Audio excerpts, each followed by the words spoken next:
سے ہندوستان سے وہ مطالبہ کر رہے ہیں جو انٹرنیشنل کمیونٹی نے یونائٹڈ نیشنز کے ذریعے سیکیورٹی کونسل کی ریزولوشن پاس کی کہ کشمیر کے لوگوں خود فیصلہ کریں گے کہ کیا وہ ہندوستان کے ساتھ رہنا چاہتے ہیں یا پاکستان کے ساتھ رہنا چاہتے ہیں. تو میں نے کوٹلی میں پہلے کہا کہ انشاءاللہ جب اللہ آپ کو یہ آپ کا حق دے گا اور آپ جب فیصلہ کریں گے ریفرینڈم کے ذریعے کہ آپ ہندوستان نہیں پاکستان کا حصہ بننا چاہتے ہیں تو اس کے بعد میری حکومت آپ کو ایک اور حق دے گی کہ ریفرینڈم کے ذریعے آپ فیصلہ کریں کہ آپ آزاد رہنا چاہتے ہیں یا پاکستان کا حصہ بننا چاہتے ہیں. یہ جو جدوجہد ہے کشمیریوں کی، یہ میری نظر میں یہ زمین کی جدوجہد نہیں ہے، یہ جدوجہد ہیومن رائٹس کی ہے. یہ انسانی حقوق کے علاوہ کشمیریوں کا جمہوری حق ہے کہ وہ اپنے مستقبل کا خود فیصلہ کریں اور انشاءاللہ یہ آپ کو حق ملے گا. جو میں دیکھ رہا ہوں اس وقت لگ رہا ہے کہ بڑا مشکل وقت ہے مقبوضہ کشمیر میں. مجھے نظر آ رہا ہے کہ آگے جا کے ہندوستان مجبور ہوگا، کیونکہ وہ کشمیریوں کا جو جذبہ تھا، آزادی کا جذبہ، جتنا مرضی ظلم کیا انہوں نے، وہ آزادی کا جذبہ کسی صورت نیچے نہیں جانے لگا.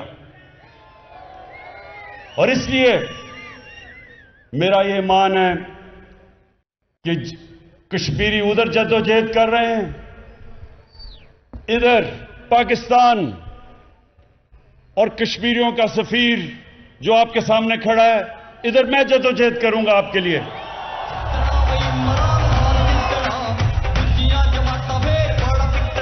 ہر فورم پہ انٹرنیشنل فورم پہ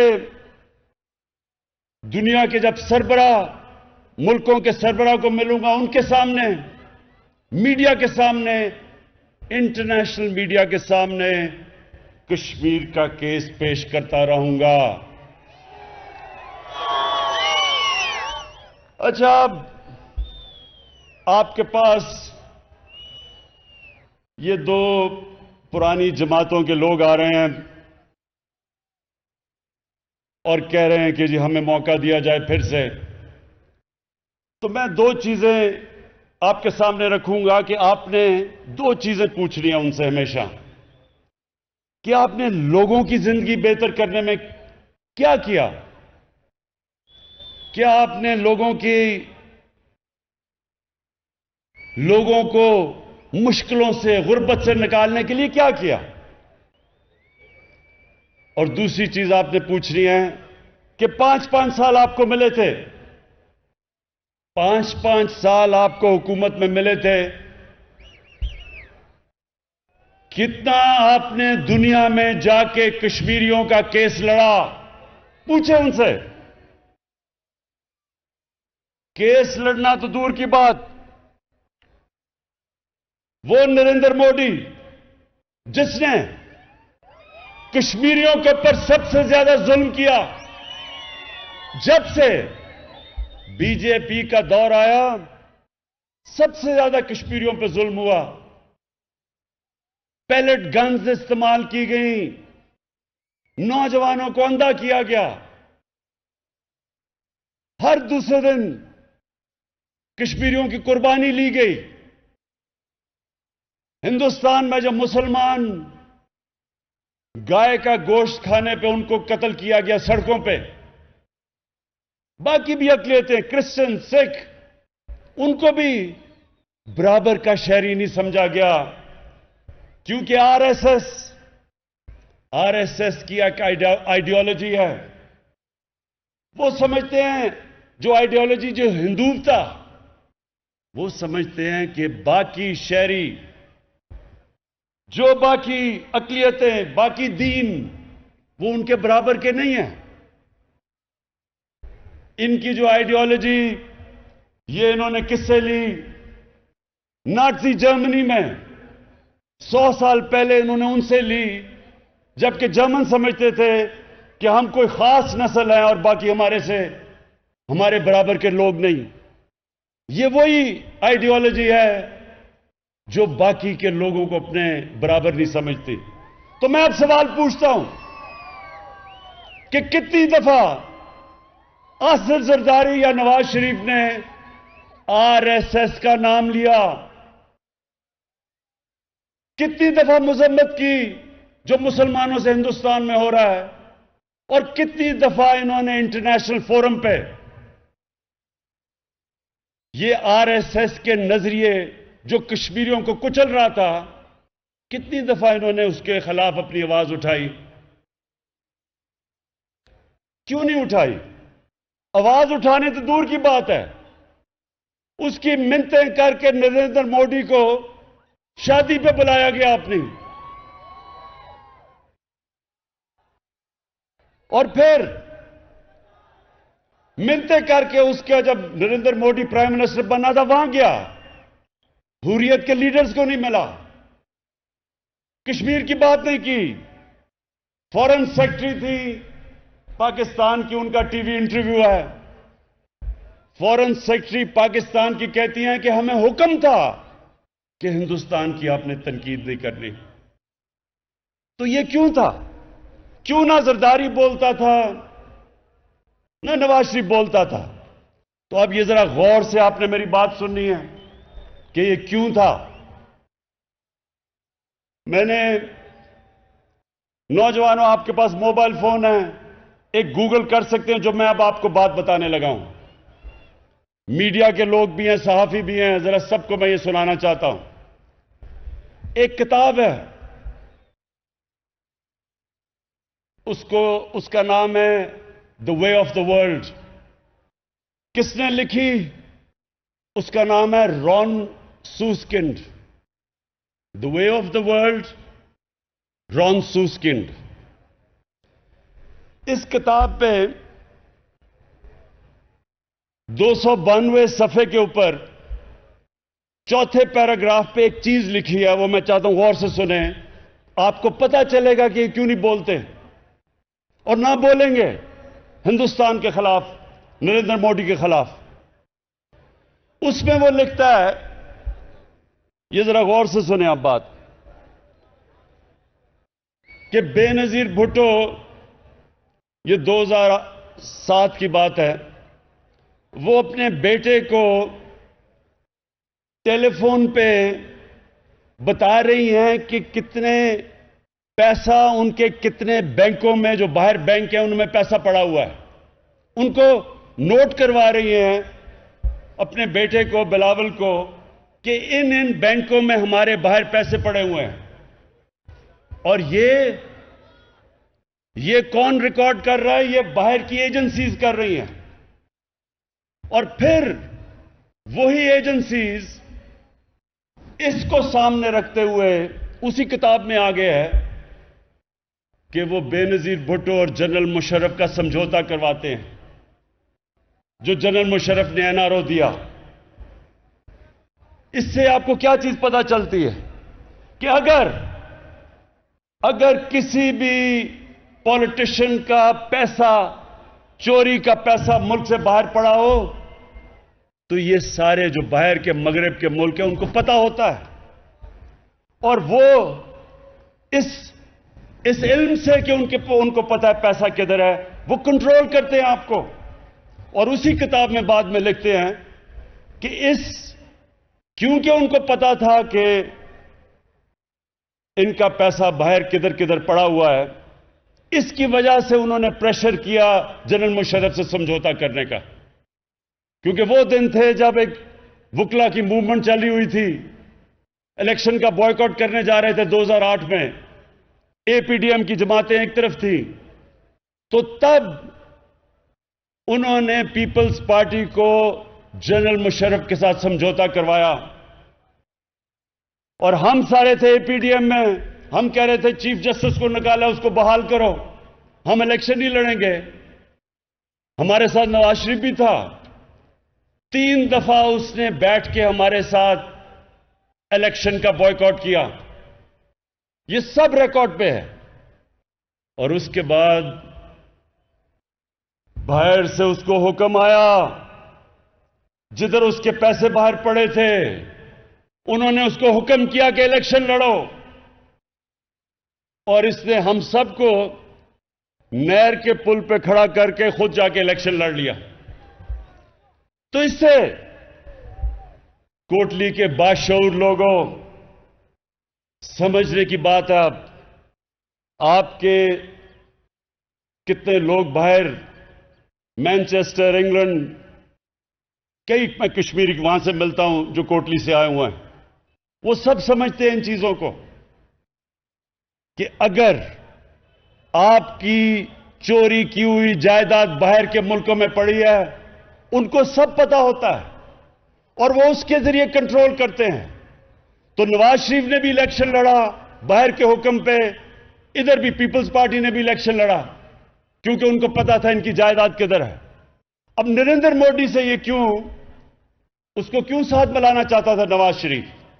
کیونکہ یہ بھی کشمیر کے لوگوں سن لو، کوٹلی کے لوگوں، جو ہندوستان کی لابی ہے باہر اور خاص طور پہ امریکہ میں، وہ اسرائیل کے ساتھ مل کے کام کرتی ہے، سب سے تکڑی لابی ہیں۔ اس کی دوستی اس لیے کر رہا تھا نریندر مودی سے کہ وہ اس کی مدد کرے، اگر ان کے جو پیسے باہر پڑے ہیں وہ بچ جائیں۔ تو یہ جو نریندر مودی ملک کو برا بھلا کہتا تھا، پاکستان کی آرمی چیف جو اس وقت رحیل شریف تھے نواز شریف کے زمانے میں، اس کو دہشت گرد کہتا تھا، پاکستان کو ٹیررسٹ اسٹیٹ کہتا تھا، ہر جگہ پاکستان کو آئسولیٹ کرتا تھا، لیکن ملک کا وزیر اعظم اس کو شادیوں پہ بلاتا تھا، اس سے دوستی کرتا تھا۔ تو اس لیے سن لیں کہ یہ جو ہمارے ملک پہ پچھلے دور ظلم ہوئے ہیں، ان دونوں کے 10 سالوں میں ملک میں ہمارا جس کو ہم اپنا ایلائی کہتے تھے، ہمارا دوست، وہ یہ بمباری کرتا تھا، ڈرون اٹیکس کرتا تھا۔ پاکستان میں ڈرون اٹیکس ہوتے تھے، دونوں حکومتیں آصف زرداری اور نواز شریف دونوں مذمت کرتے تھے، اور اندر سے دونوں نے اجازت دی ہوئی تھی۔ میرے ہوتے ہوئے کیوں نہیں کوئی ڈرون اٹیک ہوتا؟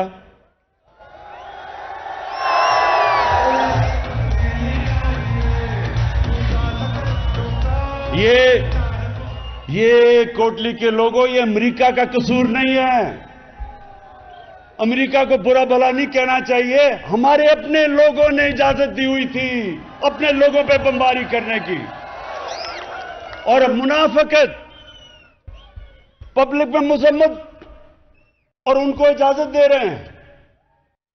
ایک اور کتاب ہے، یہ بھی نوجوانوں یہ بھی نوٹ کر لو، ایک کتاب ہے اوباماز وار، بڑے صحافی نے لکھی ہوئی ہے، اس کا نام ہے باب وڈورڈ۔ اس کتاب میں کیا لکھا ہوا ہے کہ زرداری بات کر رہے امریکی جنرل سے، وہ امریکی جنرل تاثر دے رہا ہے کہ جناب ڈرون اٹیک سے آپ کے بے قصور لوگ بھی مر جاتے ہیں۔ تو اس کتاب کے اندر زرداری کا جواب ہے کہ کولیٹرل ڈیمیج سے مجھے فرق نہیں پڑتا، یعنی کہ کولیٹرل ڈیمیج کا مطلب کہ اگر آپ کی بمباری سے ہمارے بے قصور عورتیں، مرد، بچے مر جاتے ہیں، مجھے نہیں فرق پڑتا۔ یہ اس کتاب میں لکھا ہوا ہے۔ یہ کیوں ہے؟ کیونکہ ان کی وفاداری اس ملک سے نہیں ہے، اپنے پیسے سے ہے جو باہر پڑا ہے۔ اور اس لیے یہ کشمیر کی بات نہ کریں گے، نہ کری ہے۔ ابھی فلسطینیوں پہ ظلم ہوا، اسرائیل نے ظلم کیا، آپ نے دیکھا ہوگا ٹی وی پہ، گھر گرا دیے ان کے، بچے مر گئے، پتہ نہیں کتنے۔ کیا کبھی زرداری اور نواز شریف کے منہ سے تنقید سنی ہے اسرائیل کی؟ ایک سٹیٹمنٹ بتائیں، سنی ہے؟ جس طرح کبھی آر ایس ایس کا یہ نام نہیں لیں گے، یہ کبھی تنقید نہیں کریں گے، اس لیے کہ جب آپ کا کرپشن کا پیسہ باہر ملک میں پڑا ہو، آپ اس پیسے کے غلام بن جاتے ہیں، آپ قوم کے مفادات کے لیے نہیں کھڑے ہو سکتے۔ اور کوٹلی کے لوگوں، دوسری چیز آپ نے یہ پوچھنا ہے کہ آپ کے ہوتے ہوئے غربت کم ہوئی کشمیر میں، آزاد کشمیر میں ہوئی کم؟ کیا آپ نے لوگوں کے، غریب طبقوں کے لیے کچھ کیا؟ میں آج آپ کو کہہ رہا ہوں کہ ہمارے 2 پروگرام آ رہے ہیں، ایک ہے کامیاب پاکستان اور دوسرا ہے احساس۔ پاکستان کی تاریخ میں سب سے زیادہ پیسہ خرچ کیا جائے گا صرف اپنے غریب، نچلے، کمزور طبقوں کو اوپر اٹھانے کے لیے۔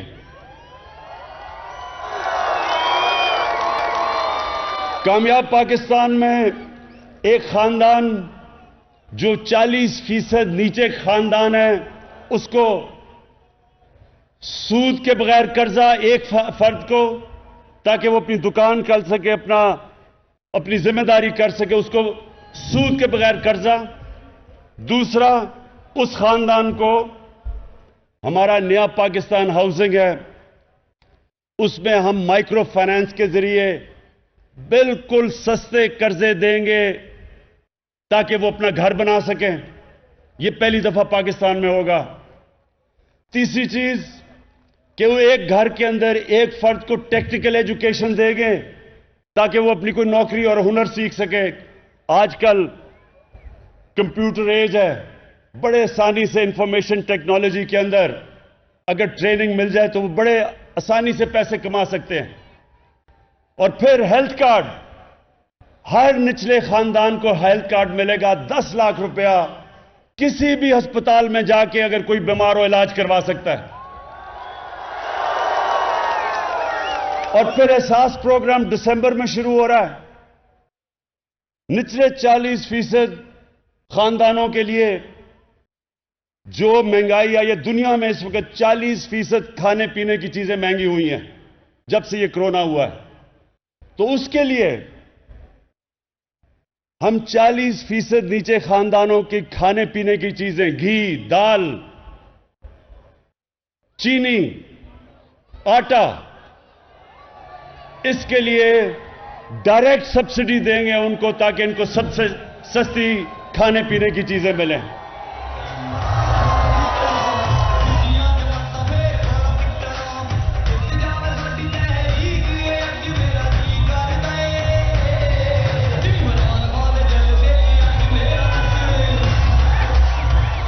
کوٹلی کے لوگوں، پرسوں آپ نے ووٹ اپنی دینی ہے، یہ سمجھیں کہ اس ووٹ سے آپ نے اپنا مستقبل بدلنا ہے، کیونکہ صرف یہی نہیں کہ میں نے جو 2 چیزیں آپ کو بتائی کہ ایک تو سارے کشمیریوں کا اس وقت جو مقبوضہ کشمیر میں جس طرح دلیری سے جدوجہد کر رہے ہیں ہمارے نوجوان، ایک تو ہمارا سارا دل ان کے ساتھ ہے، دعائیں ان کے ساتھ ہیں، اور کیس انشاءاللہ میں ان کا لڑوں گا، لیکن دوسری کہ ہم نے اپنے ملک میں لوگوں کو غربت سے نکالنا ہے، جس طرح چائنا نے اپنے ملک میں لوگوں کو غربت سے نکالا پچھلے 30 سال میں۔ اور اس کے بعد جو میں نے کشمیر میں دیکھا، ہم نے جب پختونخوا کے 5 سال 2013 اور 2018 کے بیچ میں جب وہ صوبے میں سب سے تیزی سے غربت کم ہوئی تھی پختونخوا میں، اس ایک وجہ یہ تھی کہ ہم نے وہاں ٹورزم بہت تیزی سے بڑھائی، 5 سالوں میں ٹورزم دگنی سے تگنی کر دی پختونخوا میں۔ اسی طرح آزاد کشمیر یہ ایک اللہ نے آپ کو خوبصورت ترین علاقہ دیا ہے. اب اس کے اوپر ہم انشاءاللہ ٹورزم پہ زور لگائیں گے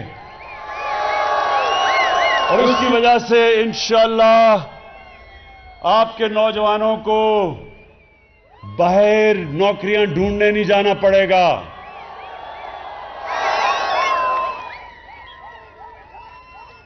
اور یہ پھر ابھی میں دیکھ رہا ہوں کہ نون لیگ جس طرح بھی علی امین نے کہا کہ ابھی سے شروع ہو گئے ہیں کہنا کہ جی الیکشن میں دھاندلی ہوگی. یہ ویسے کمال دھاندلی ہوگی. امپائر آپ کے، گورنمنٹ آپ کی، الیکشن کمیشن آپ کی، عملہ نیچے سارا آپ کا، کیئر ٹیکر گورنمنٹ بھی نہیں، اپنی گورنمنٹ بیٹھی ہوئی ہے نون لیگ کی اور دھاندلی تحریک انصاف کرے گی. یہ بھی ایک عجیب معجزہ ہوگا کہ سب کچھ ان کا اور دھاندلی ہم کریں گے. انشاءاللہ 25 تاریخ کو ایک بہت بڑی تبدیلی آئے گی آزاد کشمیر میں، اور اس تبدیلی کے بعد پھر میں کوٹلی میں آ کے آپ سے ملاقات کروں گا. پاکستان زندہ باد، کشمیر زندہ باد. وزیراعظم آزاد کشمیر میں کوٹلی میں اجتماع سے خطاب کر رہے تھے. ان کا یہ کہنا تھا میں کشمیریوں کا مقدمہ لڑوں گا، ہم نے لوگوں کو غربت سے بھی نکالنا ہے.